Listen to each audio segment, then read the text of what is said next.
با سلام خدمت شما عزیزان. تو این جلسه همراهتون هستم تا با هم به مباحث ابتدایی تکنیکال بپردازیم. پیشا پیش میگم اگر شما عزیزان تازه وارد این بازار شدید و زیاد با این دنیا آشنا نیستید، ممکنه من یک سری لغات رو به کار ببرم که به گوشتون آشنا نباشه یا متوجه نشید. من سعی میکنم تا جایی که میشه از این لغات استفاده نکنم، اما یک جزوه‌ای هم در اختیارتون قرار میگیره که داخل اون لغات و اصطلاحات پرکاربرد این بازار به همراه توضیحات در اختیارتون قرار میگیره که میتونید اونجا خیلی راحتون رو بخونید و مسلط بشید روی این مباحث. این چارت هست، چارت یورو یو اس دی، یعنی یورو به دلار تغییراتشون رو ما در نظر میگیریم و روی نوساناتش ترید انجام میدیم. در این چارت چیز اولی که به چشم میخوره کندل هایی هست که ما میبینیم، این باکس های قرمز رنگ و سبز رنگ. باکس های سبز رنگ نشان دهنده اینه که توی این بازه زمانی به طور مثال الان تایم فریم ما 1 دقیقه است، یعنی هر کندل 1 دقیقه زمان برده تا تشکیل بشه. توی این 1 دقیقه قیمت در نقطه شروع و نقطه پایان افزایش قیمت افزایش داشته و شاید افزایش قیمت بودیم توی این جفت ارز. می‌بینیم کندل سبز رنگ بسته شده. کندل بعدی هم به همین صورت. اینجا قیمت اوپن نسبت به کلوز کمتر بوده. این کندل نزولی هست و قرمز رنگه. پس به کندل های قرمز رنگ ما میگیم کندل نزولی و به کندل های سبز رنگ میگیم کندل صعودی. هر کندل یک سری مؤلفه ها داره که اینها رو با هم بررسی میکنیم.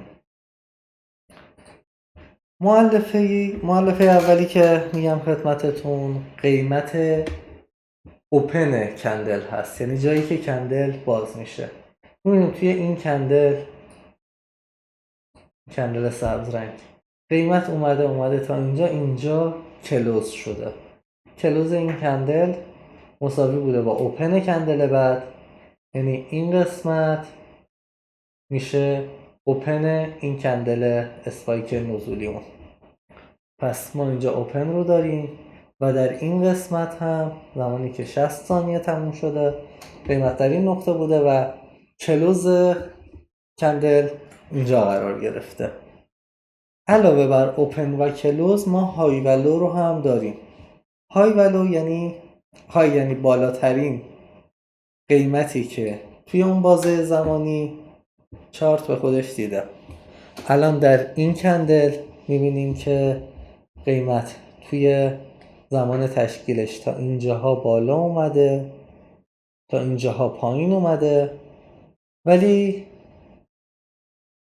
توی این قیمت کلوز داشته. یعنی اوپن ما میشه اینجا، کلوز ما میشه اینجا، های ما میشه این قسمت و لوی ما هم میشه این قسمت.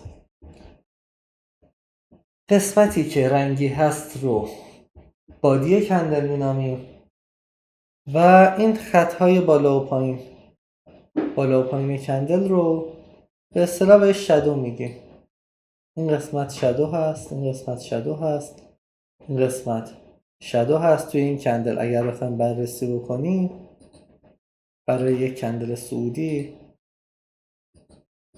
این کندل رو که داخل باکس قرار دادم رو میخوایم با هم بررسی بکنیم.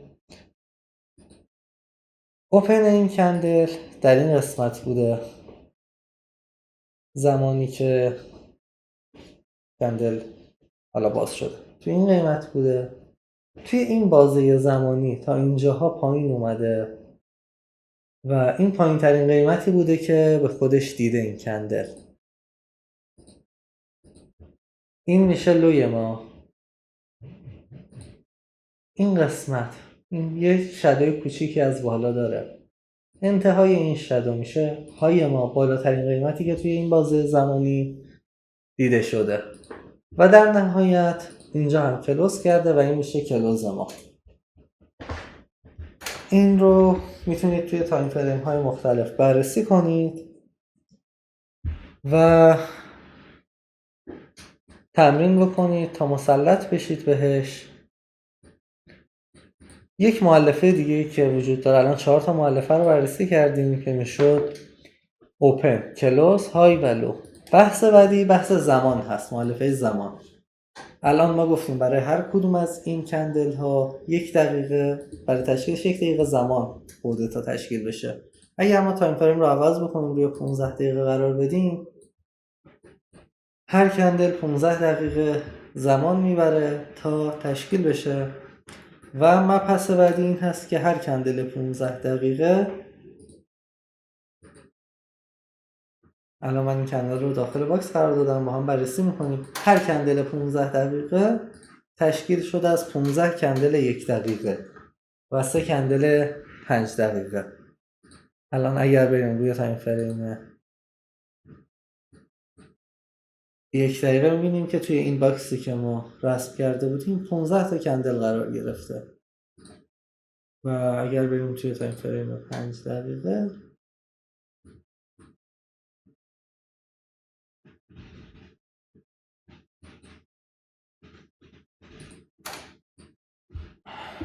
خب عزیزان، مبحث کندل رو با هم بررسی کردیم و دیدیم که هر کندل از چه اجزایی تشکیل شده و تفاوت کندل های صعودی و نزولی رو هم با هم بررسی کردیم.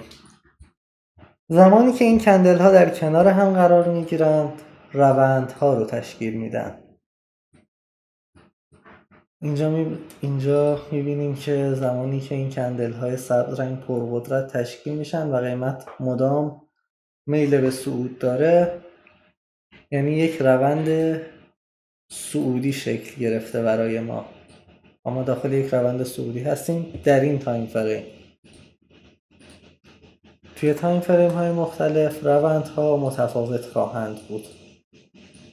میبینیم توی تایم فریم 15 دقیقه ما داخل یک روند صعودی هستیم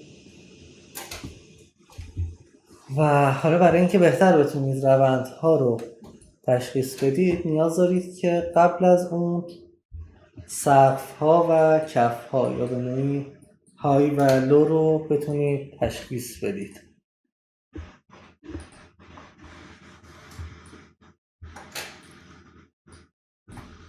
روی یک چارت هر زمان که ما یک روندی رو داشتیم و روند متوقف شد و به سمت پایین قیمت، حالا توی روند صعودی به سمت پایین، این مثال رو میخوایم بزنیم.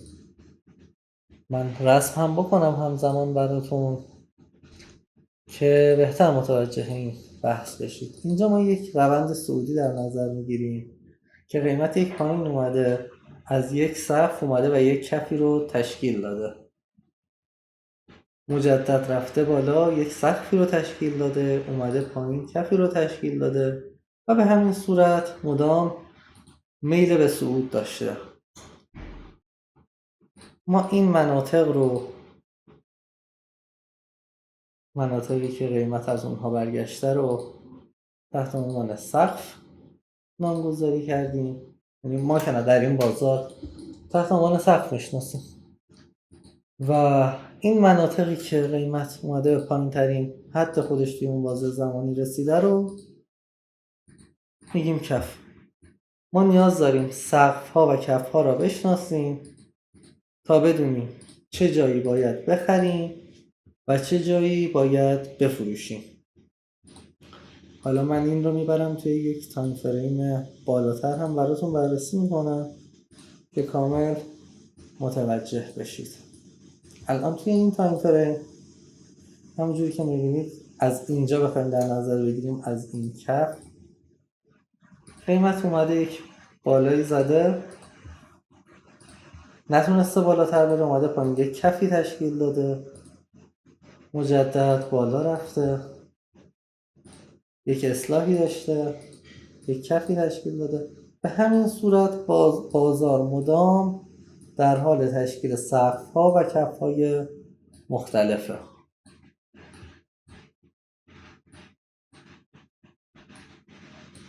می‌بینید سقف‌های بالاتر، هر زمان که این سقف از سقف قبلی بالاتر باشه، یعنی ما داخل یک روند صعودی هستیم و هر زمان سقف هامون پایین تر باشه، کف هامون هم پایین تر باشه، یعنی یک روند نزولی. اینجا ما شاهد یک روند نزولی هستیم. میبینیم که هر سقفی که تشکیل میشه نسبت به سقف قبلی پایین تر هستش و هر کفی هم که تشکیل میشه نسبت به کف‌های قبلی، من خیلی دقیق همه رو براتون مشخص نمی‌کنم، دونه دونه اینها رو میشه که مشخص کرد. می‌بینیم تمام کف‌ها پایین‌تر و سقف‌های پایین‌تر. این نکته برای ما حائز اهمیته، چرا که ما می‌دانیم که باید در سقف‌ها بفروشیم و در کف‌ها بخریم و کار ما هم توی این بازار همینه دیگه. کار ما توی این بازار خرید و فروشه، باید بدونیم چه جایی بخریم چه جایی بفروشیم. پس ما اینجا متوجه شدیم که توی کف‌ها میفروشیم، توی سقف‌ها میخریم در ارزنده ترین قیمت‌ها. حالا که سقف و کف‌ها رو کامل متوجه شدید، دیگه میتونید روندها رو تشخیص بدید. هر جا که سقف‌ها و کف‌های پایین‌تر تشکیل میشه روند ما نزولیه و هر جا که سقف‌ها و کف‌های بالاتر تشکیل میشه روند ما صعودی هستش.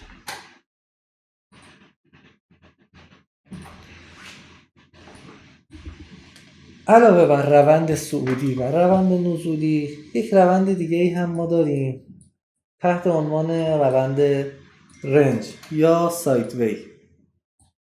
اون هم در حالتی هستش که بازار سقف و کف‌های بالاتر یا پایین‌تر به ترتیب تشکیل نمیده.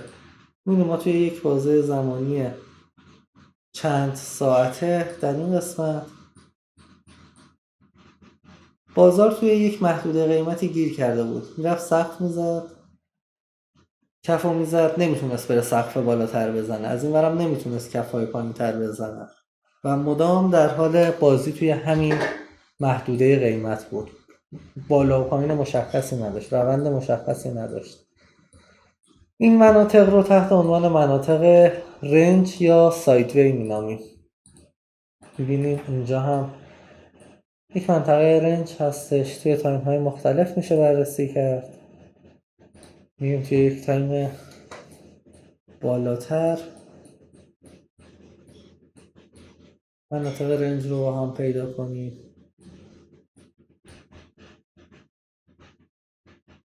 این مناطق رو میشه تحت عنوان اینجا رفته یک سقف بالاتر زده، بعد اومده یک کف پایین‌تر زده، بعد رفته یک سقف بالاتر. این توی این قسمت بازار روند مشخصی نداشته، سقف پایین، سقف بالا، کف پایین، یه سقف توی همون محدوده زده، اومده یک کف پایین‌تر زده. این مناطق رو که نمیشود روند رو تشخیص داد، مثلا اینجا می‌بینیم 3 بار اومده توی یک ناحیه نتونسته کف بزنه، اما از اون ور سقف‌های پایین‌تر زده، توی یک رنجی گیر کرده بازار. اینجا هم مجدد به همین صورته می‌بینیم روند نه صعودی هست نه نزولی. با چشم هم نمیشه تشخیص داد که روند صعودی یا نزولی. پس این مناطق رو هم رنج یا سایدوی میگیم.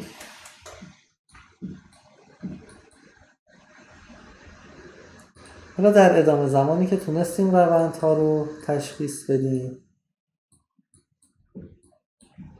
میایم خط روند رسم میکنیم. یکی از کارهای پرکاربرد در این بازار رسم خط رونده. خط روند به چه صورت رسم میشه؟ توی روند نزولی زمانی که 2 تا سقف تشکیل میشه، یعنی از سقف اول به سقف دوم، ما میایم یک خط میکشیم و اون رو امتداد میدیم. توقع داریم که این خط روند برای ما یک ناحیه مقاومتی باشه و با قیمت با برخورد به این نقطه هر بار که برخورد میکنه یک واکنشی داشته باشه. حالا ممکنه که بریزه، ممکنه هم از بشکنه. اینجا میبینیم که این خط رو رسم کردیم. اینجای بازار رو ما نمیبینیم دیگه. بازار اومده اینجا برخورد کرده، یک واکنش طولانی مدتی داشته. این کندل 4 ساعته هستش، یعنی ما اینجا حدودا یه چیزی هلوهوش 10 تا کندل داریم که میشه 40 ساعت روند رو نزولی کرده این برخورد به خط روند. و هر زمانی هم که دیدیم خط روند توسط قیمت شکسته شد اما مجدد قیمت به خط روند برگشت، یعنی یک شکست ناموفق یا فیک بریک بوده. و تو اینجور مواقع میایم خط روند رو به روز رسانی میکنیم، مجدد میکشیم بالاتر و خط روند معتبر ما میشه این خط روند. و میبینیم که این خط روند زمانی که توسط قیمت اینجا آخرین برخوردش رو داره میریزه، شکسته میشه، پولبک میزنه، نمیتونه برگرده به خط روند و از همینجا روند ما صعودی میشه. پس ما اینجا چند تا مفهوم رو بررسی کردیم و فهمیدیم. یک، خط روند بود. 2، شکست خط روند. 3، پولبک به خط روند. پولبک یعنی چی؟ یعنی زمانی که یک خط روند یا یک ناحیه شکسته میشه، بازار تلاش میکنه که قیمت رو برگردونه، میاد برخورد میکنه به خط روند و برمیگرده. این برخورد رو ما پولبک میگیم. اینجا یک پولبک داشتیم. اینجا ما میدونستیم که بازار از همینجا بالا نمیره، اگر بخواد بره هم به احتمال خیلی زیاد برمیگرده، یک تلاشی میکنه و با برخورد به خط روند میره بالا. و میبینیم که روندمون از اینجا دیگه برای روزها صعودی میشه.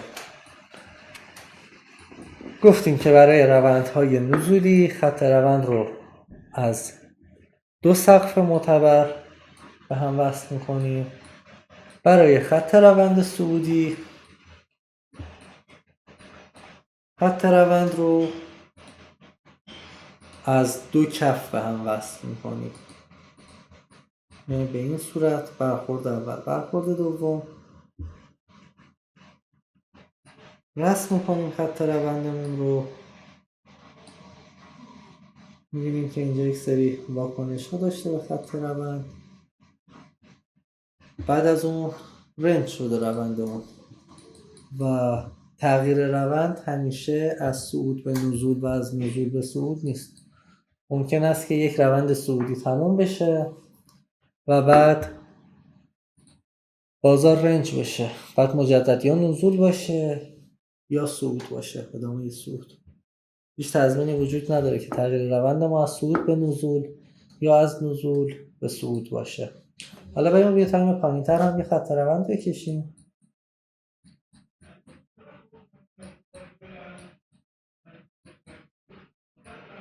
یک خط روند تایم 5 دقیقه رو رسم کنیم.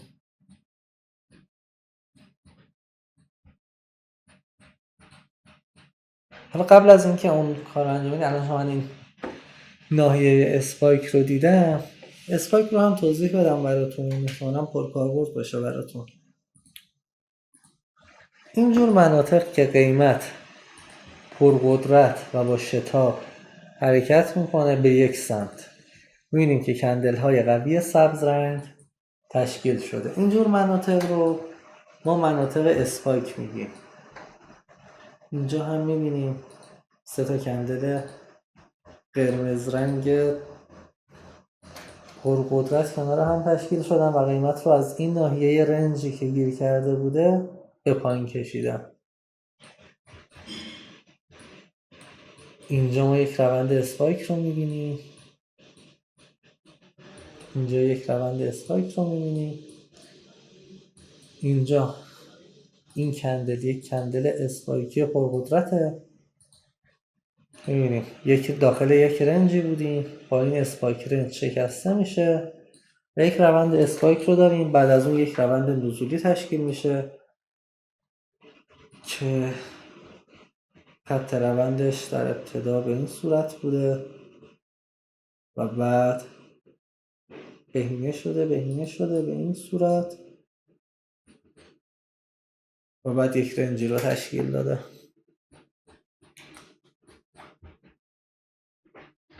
پس ما در این قسمت اسپایک ها رو هم بررسی کردیم.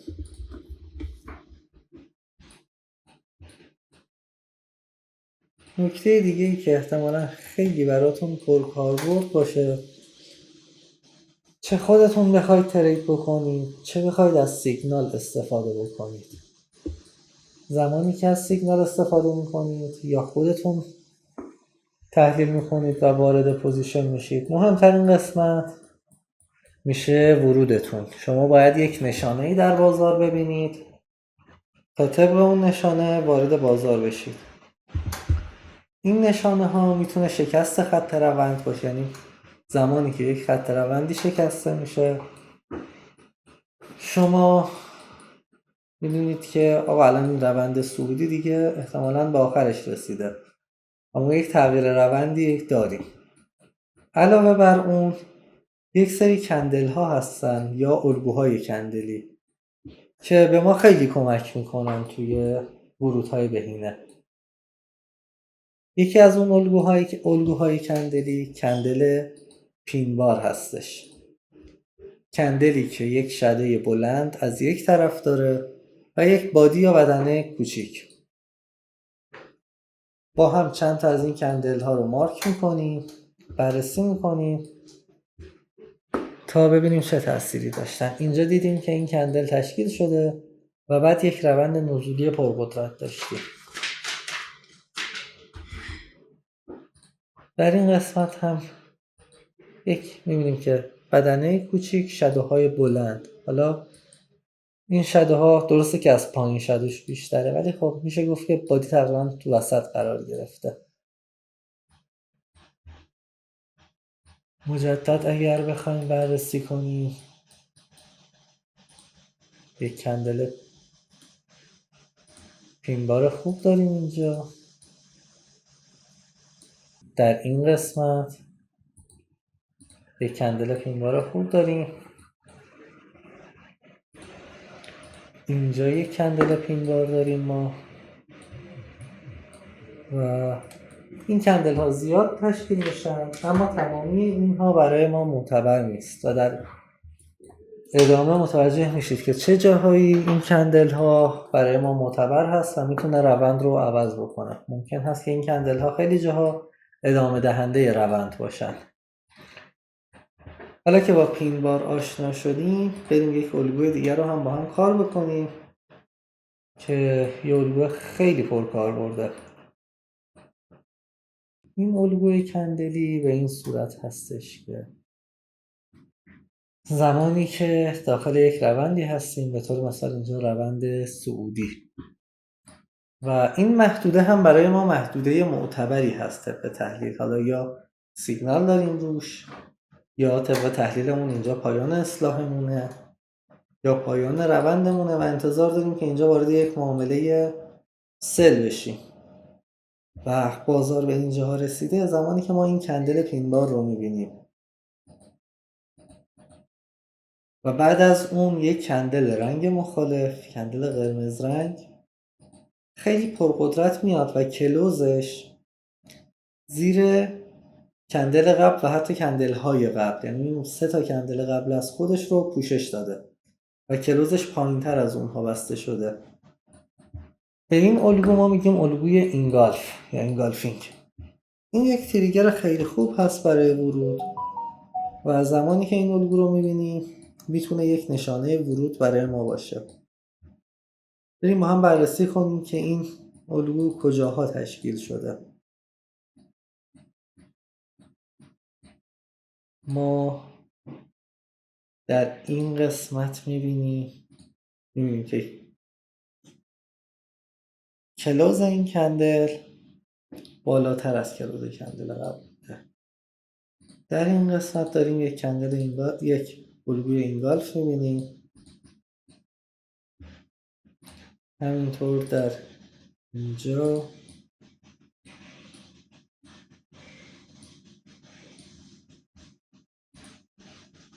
در اینجا یک اینگالف داریم. اینها اینگالف های نزولی هستن و این مورد که دیدیم اینگالف صعودی هست، اینگالف صعودی هستش.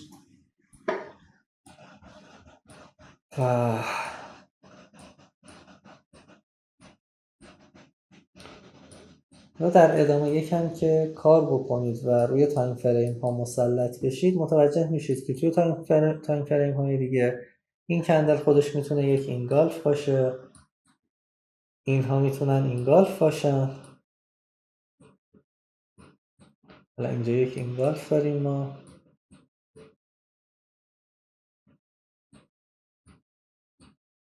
توی این قسمت یک اینگالف قوی تشکیل شده و این اینگالف ها خیلی میتونن به ما کمک کنن توی ورودهای بهینه. و این کندل هایی که خیلی پرقدرت بسته میشه و قاعدتاً شادویی از بالا پایین نداره رو ما کندل های فول بادی میگیم. پس یک کندل فول بادی رو بررسی کردیم، یک کندل پینبار رو. یک کندل دیگه ای هم وجود داره توی بازار که از دو طرف شادو داره ولی قیمت اوپن و کلوزش تقریبا یکیه، یعنی یک بادی خیلی کوچیک داره، یعنی که در حد خط هستش بادیش، یعنی خریدار و فروشنده به توافق نرسیدن که روند به چه سمتی باشه. قیمت توی همون نقطه اوپن کلوز میکنه. این کندل ها رو هم ما میگیم کندل داجی.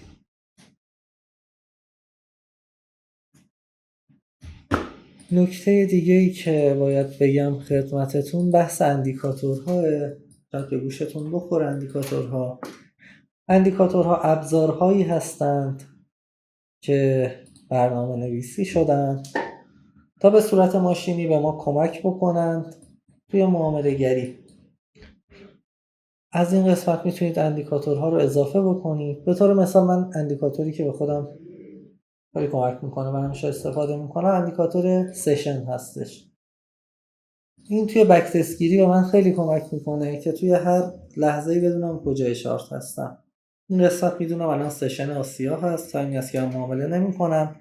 از این قسمت سشن لندن شروع میشه و اینجاها دیگه نیویورک شروع شده. این قسمت مشترک هست، تایمی که همزمان سشن لندن و سشن نیویورک باز هستش و به این صورت کمک میکنه که ما بهتر بتونیم زمانها رو تشخیص بدیم. اندیکاتورهای پرکاربردی هستن مثل مکدی، مثل RSI، مثل مووینگ اوریج ها. اینها میتونن کمکتون بکنن زمانی که شما تبدیل به یک معامله‌گر حرفه‌ای شدید میتونید از اینها استفاده بکنید. من صرفا یک توضیحی گفتم خدمتتون که بدونید چی هستن این اندیکاتورها و یه چند نمونه هم با هم پوزیشن باز بکنیم تا بحث ریسک ریوارد رو توضیح بدم خدمتتون. حالا این رو توی قسمت‌های دیگه دوره هم احتمالاً گفته میشه خدمتتون، ولی اینجا چند نمونهش رو با هم بررسی میکنیم. با هم چند نمونه معامله سل و بای میگیریم. به طور مثال اینجا خط روند شکسته شده، کندل های پرقدرتی تشکیل شده. اینجا ما پینبار رو داشتیم و حالا الان با بحث تریگر کاری نداریم. فرض رو بر این میگیریم که ما اینجا روی این انتهای این کندل وارد پوزیشن میشیم. این میشه نقطه ورود ما. دو نقطه دیگه ای هم که باید ست بکنیم نقطه استاپ لاس ما هستش. یعنی الان من از اینجا به بعد چارت رو ندارم دیگه، من تشخیص دادم، تحلیلم این بوده که بازار نزولی خواهد بود و طبقمون یک پوزیشن سل گرفتم. حالا میگم اگر تحلیل من اشتباه بود و بازار خواست به سمت بالا حرکت بکنه من بیام این پوزیشنم رو به نوعی بیمه بکنم و از ضرر خیلی زیاد جلوگیری بکنم. یک ریسک منطقی رو قبول میکنم، مثال 0.5%. میگم اگر بازار از این قیمت از اینجا بالاتر خواست بره قیمتش، معامله من در اینجا بسته بشه و با توجه به مدیریت سرمایه که میخوام استاپ لاسم 1% باشه، 2% باشه، 5% باشه، یک حجمی رو انتخاب میکنم.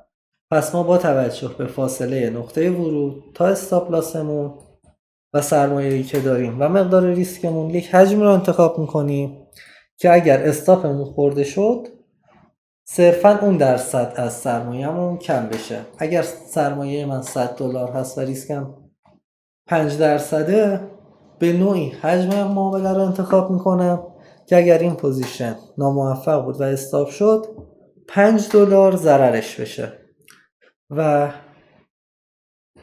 حالا اینجوری که میبینید اینجا ریوارد ما 3 برابره، یعنی نقطه سود ما، حد سود ما 3 برابر حد ضرر ماست. یعنی اگر این معامله درست بود و به این سمت حرکت کرد و به این نقطه رسید، اگر من 5% ریسک کرده بودم 15% سود میکنم. پس این معامله برای من دو حالت داشت، یا روی $100 $5 ضرر میکردم، یا اگر درست بود $15 سود میکردم. زمانی که شما این مبحث ریسک به ریوارد رو رعایت بکنید، برآیندتون خیلی خوب میشه. فرض کنید این پوزیشن الان مثبت شد، بعد از اون من 2 تا پوزیشن بعدی من بیاد منفی بشه، من هنوز 5% از این پوزیشن توی سودم. پس با ریسک به ریوارد 1/3 و وین ریت 50%، یعنی شما صرفا 50% معاملاتتون درست باشه، میتونید یک سود فوق‌العاده رو داشته باشید توی بازه های زمانی مختلف.